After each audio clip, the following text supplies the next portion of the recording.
Hai semua, kami akan membincangkan tentang degradasi ekosistem bakau dan rumput laut mendorong kepada fenomena pemanasan global.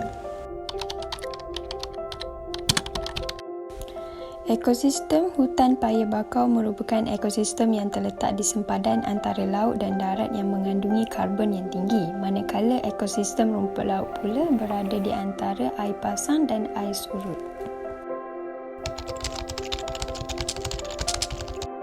Degradasi pula bermaksud keseimbangan alam sekitar terganggu, iaitu proses perkembangan sumber-sumber asli semakin perlahan atau dunia semakin lama semakin kehilangan sumber.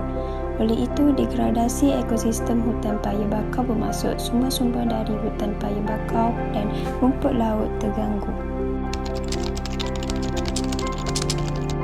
Konsep karbon biru ialah karbon yang disimpan di dalam ekosistem laut dan ekosistem pesisir seperti paya bakau dan rumput laut. Biru yang dimaksudkan kerana karbon tersebut terbentuk di bawah air.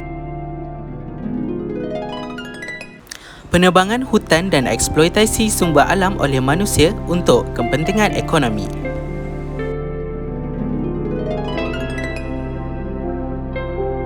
Kedua-dua ekosistem ini mengalami degradasi akibat daripada proses-proses penyerapan dan penyimpanan karbon terbantut.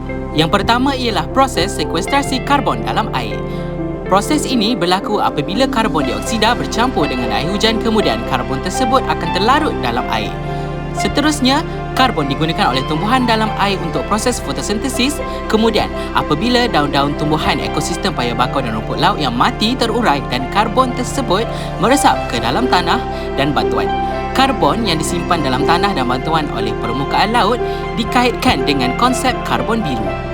Yang kedua ialah proses fotosintesis.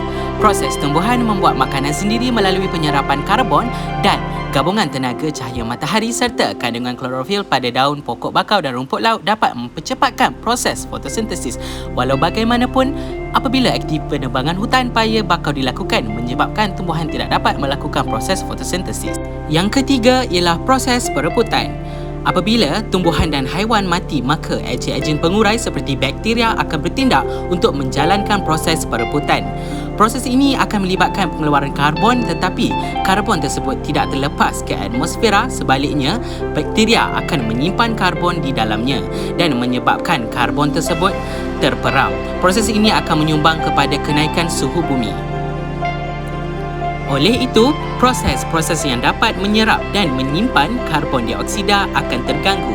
Secara tidak langsung akan menaikkan suhu bumi sehingga boleh menyebabkan berlakunya pemanasan global kerana kandungan karbon dioksida merupakan gas yang bersifat panas.